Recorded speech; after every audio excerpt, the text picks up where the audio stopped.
Perkenalkan, nama saya Muhammad Rashid dengan NIM 2307012743. Kasus kekerasan yang melibatkan mahasiswa di Universitas Riau tahun 2023. Kronologis kejadiannya itu pada 2023, sebuah kasus kekerasan fisik terjadi di Universitas Riau,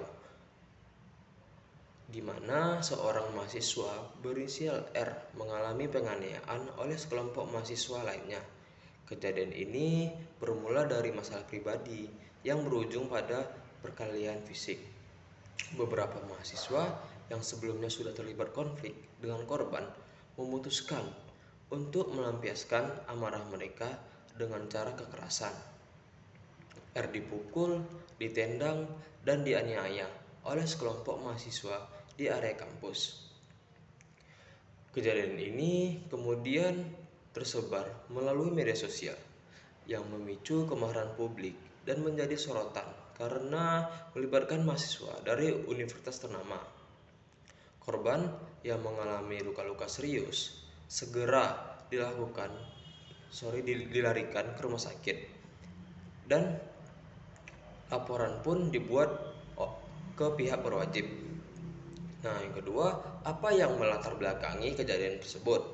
Nah, yang pertama itu ada konflik pribadi, masalah antar mahasiswa yang tidak diselesaikan dengan baik dan berlarut-larut, yang memicu tindakan kekerasan. Nah, nomor dua,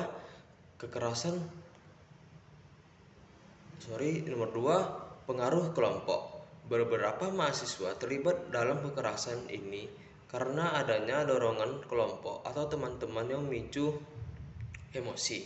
Yang ketiga, kurangnya mediasi, tidak adanya pihak ketiga yang dapat membantu menyelesaikan konflik dengan damai yang menyebabkan perkelahian fisik. Nah, yang terakhir, ketiadaan pengawasan yang memadai. Tidak ada upaya pencegahan dari pihak kampus untuk mencegah terjadinya kekerasan. Nah, yang ketiga itu nilai, norma, dan hukum yang dilanggar.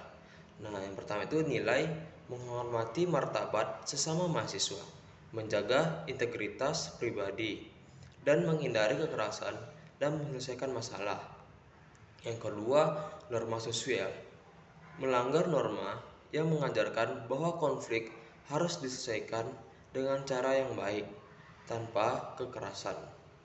Nah, yang ketiga, hukum. Yang dilanggar itu pasal 351 KUHP tentang penganiayaan dengan ancaman hukuman penjara 5 tahun.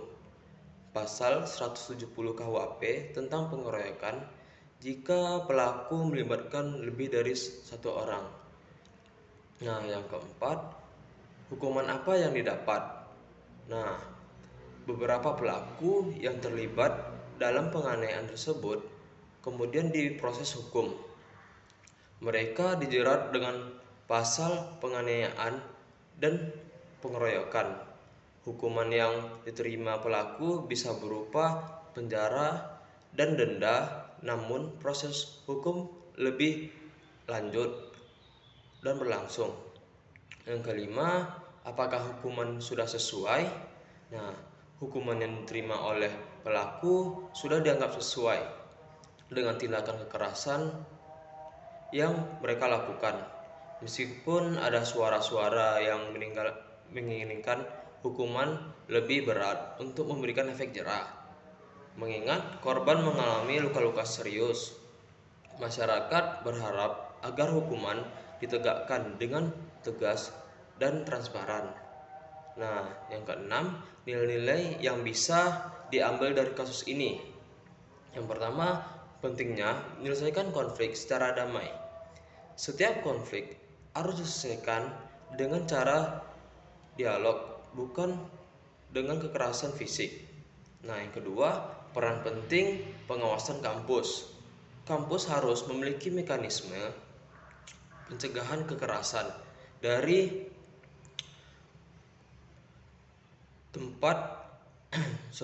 kampus harus memiliki mekanisme pencegahan kekerasan dan tempat untuk menyelesaikan perselisihan antar mahasiswa.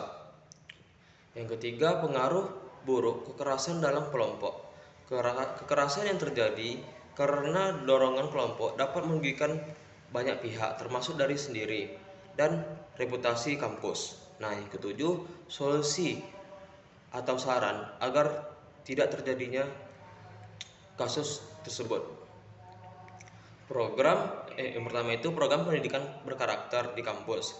Kampus harus mengajarkan mahasiswa tentang pentingnya mengelola emosi dan menghormati sesama. Yang kedua, mekanisme penyelesaian konflik. Kampus harus menyediakan jalur mediasi yang jelas dan cepat untuk menyelesaikan perselisihan antar mahasiswa. Yang tiga, pengawasan ketat. Kampus perlu memperketat pengawasan terhadap kegiatan mahasiswa, terutama yang berpotensi menimbulkan kerusuhan atau kekerasan.